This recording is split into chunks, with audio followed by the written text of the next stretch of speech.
Assalamualaikum warahmatullahi wabarakatuh. Puji syukur marilah sama-sama kita panjatkan kehadirat Allah Subhanahu wa Ta'ala. Berkat rahmat dan hidayahnya, pada saat ini kita masih dipertemukan dengan Ramadan tahun ini, tahun 1441 Hijriah. Semoga dengan memasuki bulan suci Ramadan tahun ini, kita akan menjadi manusia yang sempurna. La'allakum tattaqun.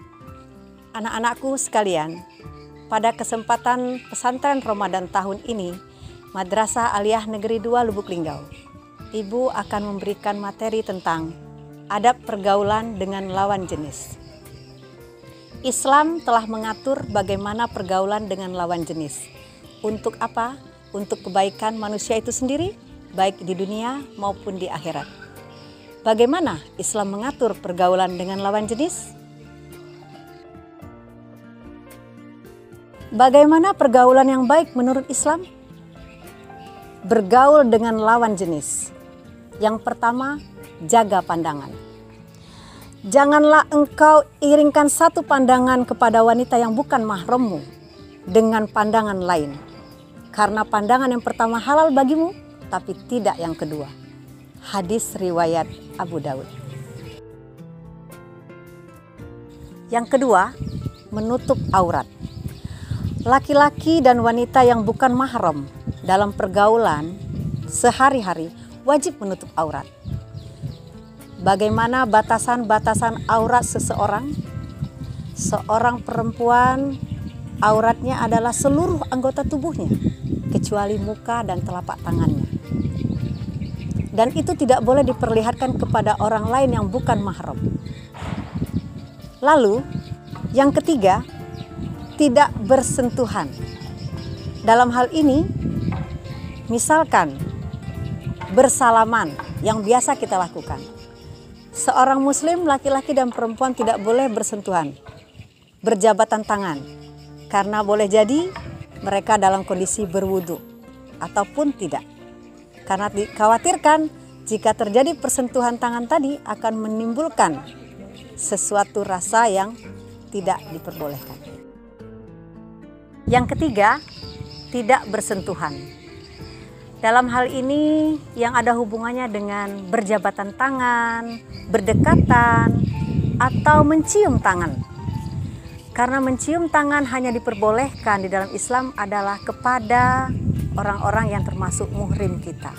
Misalnya, seorang anak perempuan mencium tangan saudara laki-lakinya. Boleh, saudara kandung. Tapi untuk teman itu tidak diperbolehkan. Selanjutnya, bagaimana Islam mengatur pergaulan dengan sesama jenis? Laki-laki dengan laki-laki atau perempuan dengan perempuan. Dalam Islam tetap diatur. Yang pertama, tetap menutup aurat. Tidak diperkenankan laki-laki melihat aurat laki-laki atau perempuan melihat aurat temannya yang perempuan. Lalu, tidak boleh menyukai sesama jenis. Laki-laki suka dengan laki-laki atau perempuan suka dengan perempuan. Karena Allah sudah menciptakan laki-laki dan perempuan berpasangan. Pergaulan dengan sesama jenis diatur dalam Islam. Yang kedua adalah tidak menyukai sesama jenis. Laki-laki suka dengan laki-laki atau perempuan suka dengan perempuan. Karena Allah sudah menciptakan laki-laki dan perempuan berpasang-pasangan. Lalu bagaimana Islam mengatur pergaulan sesama muslim? Yang pertama, kita harus saling tolong-menolong. Sebagaimana dalam Al-Quran dikatakan, "Ta'awanu 'alal birri wat taqwa, wa la ta'awanu 'alal ismi wal udwan." Tolong-menolonglah kamu dalam kebaikan dan takwa, dan jangan tolong-menolong dalam kejelekan. Sebagai siswa misalnya, pada saat kita belajar, kita boleh memberitahu teman kita, mengajarkan teman kita bagaimana caranya mencari rumus yang mudah untuk menyelesaikan sesuatu persoalan atau permasalahan dalam pembelajaran. Tapi ingat, tidak boleh tolong-menolong dalam hal kejelekan. Seperti memberikan jawaban pada saat ujian. Lalu yang kedua, saling mendoakan. Antara seorang muslim yang satu dengan yang lain harus saling mendoakan. Selanjutnya, dengan sesama teman harus berlaku lemah lembut. Kepada yang muda kita sayangi, kepada yang tua kita hormati. Sebagaimana dalam Al-Quran dikatakan, wala taqul lahuma uffin wa qul lahuma qaulan karima.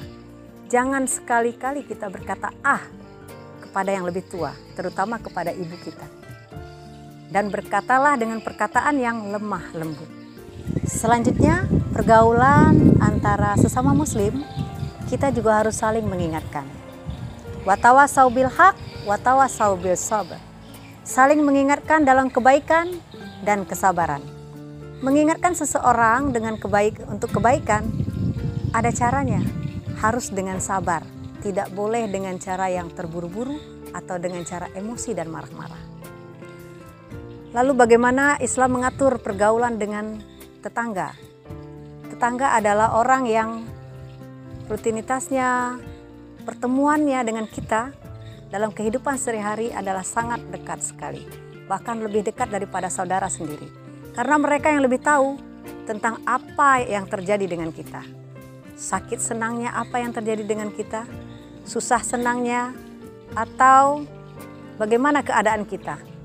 Yang pertama kali tahu adalah tetangga kita, bukan saudara kita.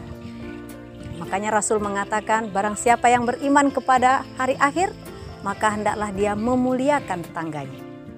Dalam hal ini, dalam kehidupan sehari-hari bisa kita lihat contohnya, apabila kita memasak sesuatu yang kita yakin akan mengganggu penciuman tetangga kita, sehingga membuat tetangga kita membayangkan apa yang kita masak dan kita berdosa.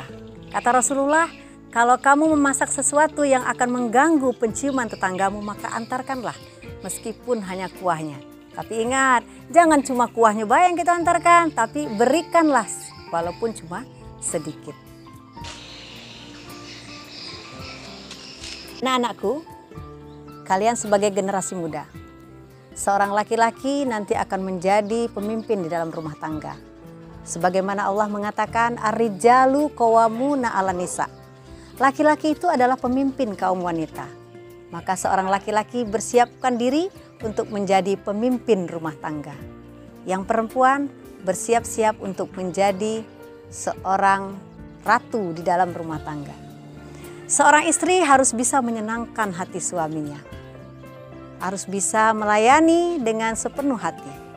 Tampakkanlah mukamu yang jernih dengan tutur kata yang lemah lembut. Jangan pernah membantah apapun yang disuruh oleh suami kita. Karena yang pertama kita taati adalah suami kita, baru orang tua kita. Karena seorang istri, dia adalah milik suaminya. Sebagaimana Allah menjanjikan wanita yang baik untuk laki-laki yang baik. Laki-laki yang baik untuk wanita yang baik. Jadi, kalau kita ingin mendapatkan pasangan yang terbaik, kita harus memperbaiki diri kita dulu menjadi yang terbaik. Semoga apa yang Ibu sampaikan pada hari ini bisa menjadi pembelajaran bagi kita semua. Selamat menunaikan ibadah puasa. Semoga kita menjadi manusia yang sempurna. Ibu akhiri, Assalamualaikum warahmatullahi wabarakatuh.